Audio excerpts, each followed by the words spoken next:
گی۔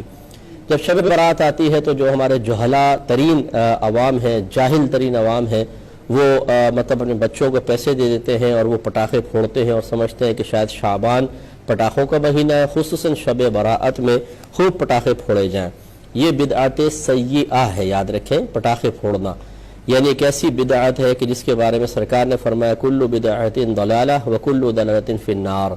تو چونکہ یہ ہمارے نبی کے کوئی طریقہ نہیں ہے، نہ سنت ہے، نہ یہ کوئی شعبان کی راتوں میں پٹاخے پھوڑنا کوئی طریقہ مسلمانوں کا طریقہ ہے، انتہائی اذیت ناک طریقہ ہے۔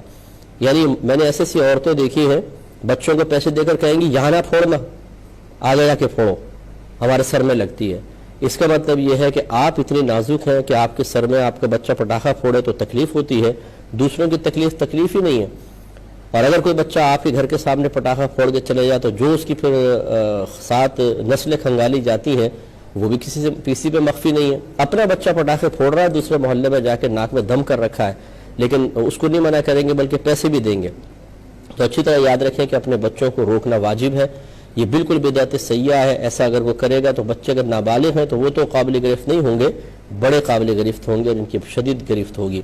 اور پھر آپ نے دیکھا ہے کہ کئی دفعہ یہ پٹاخے لے کے دوسرے پہ پھینک دیے جاتے ہیں، کسی کی آنکھ خراب ہو جاتی ہے، کسی کا کان۔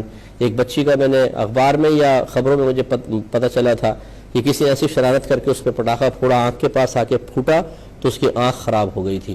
اب لڑکی کی جو بیچاری ابھی کنواری ہو، شادی شدہ بھی ہو تب بھی مسئلہ ہے، اور کنواری بچی کی آنکھ خراب ہو جائے تو اب وہ ساری چہرے کے اوپر ہے، اب چہرے سے انسان متوجہ ہوتا ہے، ساری زندگی کی کہ اذیت دی ہے۔ اتنا بڑا گناہ کبیرہ، اتنا بڑا گناہ کبیرہ ہے کہ یہ جب قبر میں جائیں گے تو ان کو پتہ چلے گا۔ اگر یہ توبہ بھی کر لے نا اللہ کی بارگاہ میں تو وہ اس وقت تک مقبول نہیں جب تک یہ بچی معاف نہ کر دے، ورنہ پھر ان کو دنیا کے اندر انجام پتہ چلے گا اور پھر آخرت موت سخت آئے گی اور قبر میں بہت سخت برا انجام ہے۔ پھر میدان معاشر میں جب اس کے سامنے کھڑے ہوں گے تو ان کی تمام مستیاں اور شرارتیں نکلیں گے اچھی طریقے سے، اور سخت سزا دے کر اللہ تبارک و تعالیٰ اگر ناراض ہوا تو وہیں پر ذلیل و رسوا کر کے پھر جہنم میں داخلہ عطا فرمائے گا۔